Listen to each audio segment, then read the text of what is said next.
Hello dear students, मैं राहुल राज और मैं आप लोग का स्वागत करता हूं अपने इस यूट्यूब चैनल पे। इस वीडियो के माध्यम से हम लोग समझने की कोशिश करेंगे जीडीपी किसे कहते हैं। क्या समझने की कोशिश करेंगे? जीडीपी किसे कहते हैं? क्योंकि इकोनॉमिक अगर पढ़ना स्टार्ट करते हैं सबसे पहले हमको जीडीपी को समझना पड़ेगा, क्योंकि एक की कॉन्सेप्ट है। टोटल इकोनॉमी के बारे में डिटेल हम लोग जीडीपी से पता कर सकते हैं। तो सबसे पहले तो हमको ये समझना होगा जीडीपी का फुल फॉर्म क्या होता है। तो ग्रोस डोमेस्टिक प्रोडक्ट। ठीक है, यहाँ लिखा हुआ है ग्रोस डोमेस्टिक प्रोडक्ट। ये जीडीपी का क्या होता है? फुल फॉर्म होता है। इसमें ग्रोस का मतलब होता है टोटल। ग्रोस का मतलब क्या होता है? टोटल, यानी पूरा मिला के टोटल ओवरऑल को हम क्या बोलते हैं? ग्रोस बोलते हैं। प्रोडक्ट का मतलब होता है क्या? प्रोडक्शन हुआ। तो किसी भी कंट्री में या किसी भी सोसाइटी में दो ही प्रोडक्शन होता है। एक का नाम होता है सर्विस का प्रोडक्शन, एक होता है गुड्स का प्रोडक्शन। गुड्स मतलब क्या होता है? ऑब्जेक्ट, वस्तु, आर्टिकल्स। और सर्विसेज मतलब जैसे टीचिंग हुआ, एनीथिंग, हॉस्पिटलाइज सर्विस, इसे बोलते हैं सर्विस बोलते हैं। ठीक है, तो यानी किसी भी कंट्री में कितना का गुड प्रोडक्शन हुआ और कितना का सर्विस प्रोडक्शन हुआ। कितना का मतलब कहने का मतलब मॉनेटरी वैल्यू, पैसा का वैल्यू। और एक गिवन फाइनेंशियल ईयर में, फाइनेंशियल ईयर अगर हम इंडिया के रिगार्डिंग बात करें तो इंडिया का फाइनेंशियल ईयर चलता है 1 अप्रैल। ठीक है, 1 अप्रैल से लेकर 31 मार्च तक, ये इंडिया का फाइनेंशियल ईयर है। मतलब 1 अप्रैल, जैसे अभी 2026 चल रहा है, तो 1 अप्रैल 2026 का न्यू फाइनेंशियल ईयर स्टार्ट हो गया होगा। और ये अगले साल 2027 के 31 मार्च तक चलेगा, यानी टोटल 1 साल हो गया। तो ये 1 साल में, यानी 1 अप्रैल से लेकर अगले साल के 31 मार्च तक इंडिया में यानी इंडिया के बाउंड्री के अंदर, इंडिया टेरिटरी के अंदर, जहां तक इंडिया के एरिया है, ठीक है, उसमें जो भी फाइनल गुड्स और सर्विस बनेगा, फाइनल कहने का मतलब जैसे कोई फार्मर वीट उगा लिया, गेहूं, और गेहूं किसी मिल वाला को दे दिया, मिल वाला आटा बना लिया, फिर वो मिल वाला आटा को बेच दिया किसी ब्रेड कंपनी वाले को। अब ब्रेड वाले ब्रेड बना के बेचा तो हम ब्रेड का पैसा जोड़ेंगे, ना कि वो गेहूं का और ना ही वो आटा का। यानी मिड मिड जो प्रोडक्शन है ना, उसका हम पैसा नहीं जोड़ेंगे, क्योंकि डबल काउंटिंग हो जाएगा। ऑब्जेक्ट तो एक ही है। फाइनल गुड्स और सर्विस का जो मॉनेटरी वैल्यू होता है ना, वो सबके सम को हम किसी भी कंट्री का क्या बोलते हैं? जीडीपी बोलते हैं। और ये जीडीपी का मतलब ये होता है कि एक साल में वो कितना प्रोडक्शन किया। जैसे किसी कंट्री का जीडीपी, जैसे अमेरिका के जीडीपी बोला जाता है अभी अभी के हिसाब से 30 ट्रिलियन है। इसका मतलब ये नहीं कि उसके पास इतना का वेल्थ है, संपत्ति है। अमेरिका की संपत्ति से ज्यादा है। बट एक साल में, इन वन ईयर अमेरिका इतना का प्रोडक्शन करता है। Production means what? गुड्स और सर्विस का प्रोडक्शन, और वहां के पैसे के हिसाब से 30 ट्रिलियन डॉलर। कितना? 30 ट्रिलियन डॉलर। और इंडिया की बात करेंगे तो नाउ अभी के समय में इंडिया का 3 से लेकर 4 ट्रिलियन चलता है, आसपास में वेरी करता है। तो कंपेरिजन कर सकते हैं। तो देखिए यहाँ जीडीपी का डेफिनेशन बताते हैं, क्या लिखा हुआ है? जीडीपी का full form gross domestic product. तो ये क्या है? GDP is a final value, final value मतलब ऐसा पैसा वाला, monetary value of the goods and services produced within a geographic boundaries of a country during a specific period of time, normally a year, यानी वही financial year. Financial year India का लिख लीजिएगा side में, कितना है? 1 अप्रैल से 31 मार्च तक। Financial year in India 1 April to 31 March. ठीक है, ये हुआ जीडीपी का डेफिनेशन। अब जीडीपी से पता क्या चलता है? जीडीपी से ये पता चलता है कि एक कंट्री कैसा परफॉर्मेंस कर रहा है, कितना आउटपुट है एक साल में। लिखा हुआ GDP growth rate is in is an important indicator of the economic performance of a country. ये पढ़ाएंगे जीडीपी ग्रोथ क्या होता है। ग्रोथ का मतलब ये हुआ, मान लो 2025 में इंडिया का जीडीपी था 4 ट्रिलियन, और 2026 में मान लेते हैं इंडिया का जीडीपी था कितना? 4.5 ट्रिलियन। तो कितना बढ़ा एक साल में? तो 0.5 ट्रिलियन बढ़ा। इसको परसेंटेज में कर देंगे पहले के कंपेयर में, इंटू 100 कर देंगे। इसी को बोलते हैं जीडीपी ग्रोथ रेट बोलते हैं।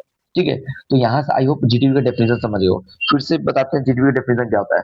किसी फाइनेंशियल ईयर में किसी कंट्री के बाउंड्री के अंदर में जितने भी चीज का, जितने भी गुड्स और सर्विस का प्रोडक्शन होता है, उसके फाइनल वैल्यू का, मॉनेटरी वैल्यू का सम जीडीपी कहलाता है। Gross domestic product.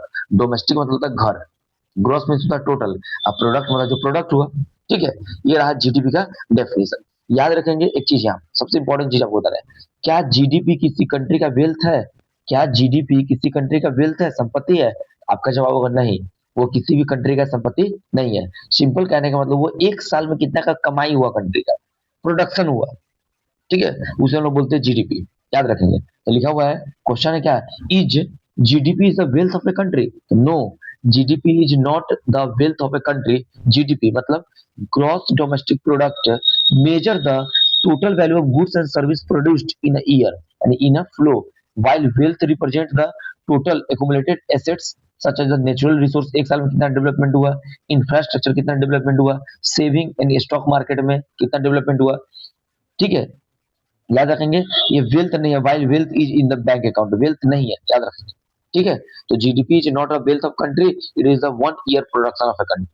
तो ये रहा जीडीपी का, वेल्थ नहीं है। ये रहा जीडीपी का डेफिनेशन, स्क्रीनशॉट ले लीजिए। अब देखिए, इस बाद में डिस्कशन करेंगे।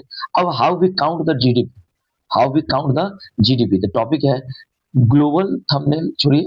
ठीक है, यहाँ देखिए, how GDP is calculated, and GDP को कैलकुलेट कैसे करते हैं, किसी भी कंट्री का जीडीपी का कैलकुलेशन कैसे होगा, कैसे मेजरमेंट किया जाता है। तो याद रखेंगे, जीडीपी निकालने का एक फॉर्मूला होता है, सी प्लस आई प्लस जी, एक्स माइनस एम, एक साथ में। एक्स मतलब है एक्सपोर्ट, एम मतलब है इंपोर्ट, जी मतलब है गवर्नमेंट, आई मतलब है इन्वेस्टमेंट, और सी मतलब है कंजप्शन, कस्टमर का कंजप्शन। यानी सिंपल कहने का मतलब है, किसी भी कंट्री में कितना कंज्यूम हुआ, कितना ऑब्जेक्ट, कितना आर्टिकल्स, कितना प्रोडक्शन का कंज्यूम हुआ। कंज्यूम मतलब कौन, जो जनता करेगा, वहां का इंडिविजुअल पर्सन करेगा। इन्वेस्टमेंट, बाहर का पैसा कितना इंडिया में आया, कितना बाहर का कंट्री इन्वेस्टमेंट किया, और कितना इंडिया का अपना कंट्री इन्वेस्टमेंट किया इंडिया में। जी, गवर्नमेंट, यानी गवर्नमेंट भी पैसा खर्चा करती है रोड बनाने में, रेल बनाने में, और भी चीज में, इंफ्रास्ट्रक्चर में। तो गवर्नमेंट कितना खर्चा किया। और ये नेट क्या है, फॉरेन इंपोर्ट है। कहने का मतलब एक्सपोर्ट माइनस इंपोर्ट, यानी 100 रुपया अगर हम भेजे, अब 80 रुपया का सामान मंगवाए, यानी 20 रुपया मेरा नेट नेट हो गया, इसलिए लिखा हुआ X minus M. GDP calculate करने का फॉर्मूला क्या होता है, सी प्लस आई प्लस जी, यानी कंजप्शन, इन्वेस्टमेंट, गवर्नमेंट, और एक्सपोर्ट माइनस इंपोर्ट। ठीक है, इससे हम लोग जीडीपी क्या करते हैं, कैलकुलेट करते हैं। देखिए जीडीपी का formula, the standard expression approach GDP formula is ये।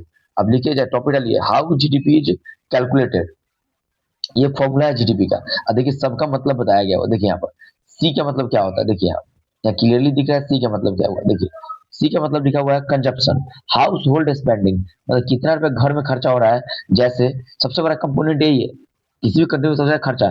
एक्सपेंडिंग बाय द इंडिविजुअल्स, कितना कोई आदमी खर्चा करता है किस पर, ऑन गुड्स, जैसे खाना, क्लोथ्स, एंड सर्विसेज, जैसे रूम रेंट देता है, हेल्थ केयर देता है, एजुकेशन पर खर्च करता है, ट्रांसपोर्ट पर खर्च करता है। तो सी मतलब है कंजप्शन, उस कंट्री में कितना कंज्यूम हुआ है, उसको एक तरफ जोड़ लो। ठीक है, और दूसरा आई, आई मतलब होता है इन्वेस्टमेंट। इन्वेस्टमेंट मतलब इन्वेस्ट कितना किया बिजनेस में। यहाँ का बिजनेस में और रेसिडेंटल, देखो spending by the businesses on capital, जैसे देखो मशीनरी, सॉफ्टवेयर, ठीक है, machinery machinery software and new housing by household. यानी कहने का मतलब यहाँ इन्वेस्टमेंट कितना हुआ, इंडिया में इन्वेस्टमेंट कितना हुआ किसी कंपनी में या कोई भी चीज में, इन्वेस्टमेंट का जोड़ देंगे। उसके बाद गवर्नमेंट स्पेंडिंग, गवर्नमेंट स्पेंडिंग का मतलब सरकारी स्कूल बना, गवर्नमेंट रोड बना, डिफेंस, सैलरी, जिससे गवर्नमेंट का भी एक्सपेंडिचर होता है। जी मतलब क्या है, गवर्नमेंट स्पेंडिंग, यानी जिसे पब्लिक सर्विस बोलते हैं, या इसी को बोलते हैं पब्लिक फैसिलिटी बोलते हैं। Expenditure on the public goods, like roads पे खर्चा कितना हुआ, स्कूल पे खर्चा कितना हुआ, डिफेंस पे खर्चा कितना हुआ, कितना गवर्नमेंट एम्प्लॉय को सैलरीज मिला। ठीक है, ये सब को हम क्या करते हैं, इंक्लूड करते हैं, इसे बोलते हैं गवर्नमेंट स्पेंडिंग। और एक होता है नेट एक्सपोर्ट्स, नेट एक्सपोर्ट मतलब कितना गया और कितना आया, फॉरनर की बात किया जाता है। एक्स मतलब यहाँ एक्सपोर्ट है, आई एम मतलब इम्पोर्ट है। नेट एक्सपोर्ट की बात कर रहा है, ट्रेड बैलेंस। देखो एक्सपोर्ट में गुड्स सोल्ड एब्रॉड, मनी में मतलब कितना सामान हम बेचे बाहर, गुड्स बाउट फ्रॉम एब्रॉड, कितना सामान आया अंदर, मनी आउट, और इसे बोलते हैं एक्स।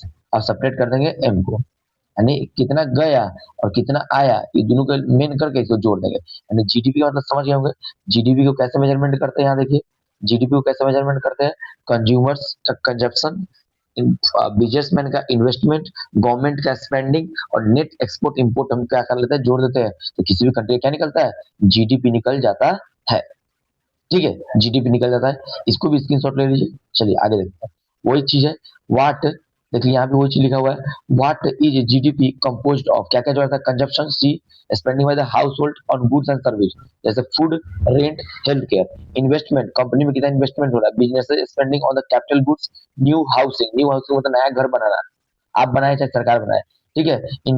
ठीक है, इन्वेंटरीज, उसका गवर्नमेंट स्पेंडिंग का मतलब ये हुआ गवर्नमेंट की तरफ पे खर्चा कर रहा है, जैसे सैलरीज में, इंफ्रास्ट्रक्चर में, डिफेंस में, गुड्स और सर्विस में। और नेट एक्सपोर्ट का मतलब हुआ एक्सपोर्ट माइनस इम्पोर्ट, मतलब कितना का सामान भेजे और कितना का सामान आया, दोनों को घटा दो तो ये बन जाएगा जीडीपी का फॉर्मूला। जीडीपी देखिए क्या लिखा हुआ है, फिर से देख लीजिए, जीडीपी सी प्लस आई प्लस जी एक्स माइनस एम, यानी प्लस करके एक्स माइनस एम है। GDP GDP measure the total value of goods and service produce in economy. I hope आप जीडीपी समझ रहे होंगे, ठीक है। अब देखिए यहाँ पे भी जीडीपी में देखो सेम वही चीज, देखो आप जीडीपी का डेफिनेशन लिख लेना और क्या क्या इंक्लूड होता है वो फॉर्मूला लिख लेना, बट सब कुछ मत लिखना। देखो व्हाट इज जीडीपी, फिर से वही देखो यहाँ पे, it means goods gross domestic product, GDP का फुल फॉर्म है, it is the total value of the goods and service, goods service का टोटल वैल्यू है, produce with in a domestic territory, domestic territory मतलब किसी country के अंदर। Gross domestic product में क्या क्या इंक्लूड होता है, टोटल वैल्यू होता है, ओनली डोमेस्टिक टेरिटरी मतलब घर के अंदर का, चाहे विदेशी आदमी करे, फॉरेनर करे, चाहे इंडिजिनियस आदमी करे, यहाँ का आदमी करे। और क्या लिखा हुआ है यहाँ पे, लिखा हुआ है production of final goods and service, final goods and service का टोटल वैल्यू डोमेस्टिक टेरिटरी में टोटल वैल्यू, ठीक है। यानी यहाँ डिप्रिसिएशन को नहीं ऐड करते, डिप्रिसिएशन क्या होता है बाद में क्लास में बताएंगे। ओनली डोमेस्टिक टेरिटरी यानी not income from the outside India, मतलब बाहर से अगर आपके कोई आदमी बाहर कमा कर आता है, वो यहाँ पैसा वैसा उसको काउंट नहीं करेगी जीडीपी। यहाँ का पैसा यहाँ जो रह के कमाए, चाहे आप कमाइए चाहे कोई विदेश जाए, उसको काउंट करते हैं। कहिए सर जो बाहर के आदमी कमा के बेचता है पैसा, वो कहाँ काउंट होता है, वो होता है ग्रोस नेशनल प्रोडक्ट, जो आगे हम पढ़ाते हैं, ठीक है, जीएनपी में काउंट होता है वो। और उसका होता है फाइनल प्रोडक्ट, यानी फाइनल प्रोडक्ट करने का मतलब इंटरमीडिएट गुड्स का पैसा काउंट नहीं करेंगे, नॉट इंटरमीडिएट गुड्स, क्या लिखा हुआ है, not intermediate goods, final production of service and goods. क्यों, क्योंकि वही बताया है कि अगर कोई गेहूं का प्रोडक्शन कर रहा है, वो भेज दिया मिल वाला बना दिया आटा, आटा वाला को भेज दिया किसी और कंपनी को बना दिया ब्रेड, अब ब्रेड वाला उसको बेचा। अगर मान लीजिए जब आटा को भी काउंट कर लेंगे और गेहूं को भी काउंट कर लेंगे और ब्रेड को भी काउंट कर लेंगे, तो उसमें एक ही मटेरियल लगा हुआ है, कुछ कुछ वैल्यू ऐड हुआ है जिसको वैट कहते हैं, वैल्यू एडेड टैक्स। तो फाइनल कितना बिका ना, उसका पैसा जो आता है। आई होप आप समझ गए होंगे जीडीपी क्या होता है। देखिए ये जीडीपी का स्क्रीनशॉट है, ले लीजिए, ये भी है, सेम चीज है, ये भी वही चीज है। और यहाँ बाद में पढ़ा देंगे defence sector of economics, definition of gross GDP, gross domestic product, GDP का डिफिनेशन यहाँ से लिख लेंगे। और ये याद रखिए सबसे इंपॉर्टेंट चीज है, क्योंकि अगर हम आपको बोलते हैं कि इंडिया का जीडीपी 4 ट्रिलियन है, इसका मतलब आप ये मत समझिएगा कि इंडिया के पास 4 ट्रिलियन पैसा है। इंडिया एक साल में इतना पैसा कमाता है या प्रोडक्शन करता है इंडिया, ठीक है। तो आई होप आप समझ गए होंगे जीडीपी क्या होता है। मिलते हैं अगले वीडियो में, तब तक आप देखिए इसे और अपने दोस्तों के साथ शेयर करें और क्या करें, लाइक करें। जय हिंद, जय भारत।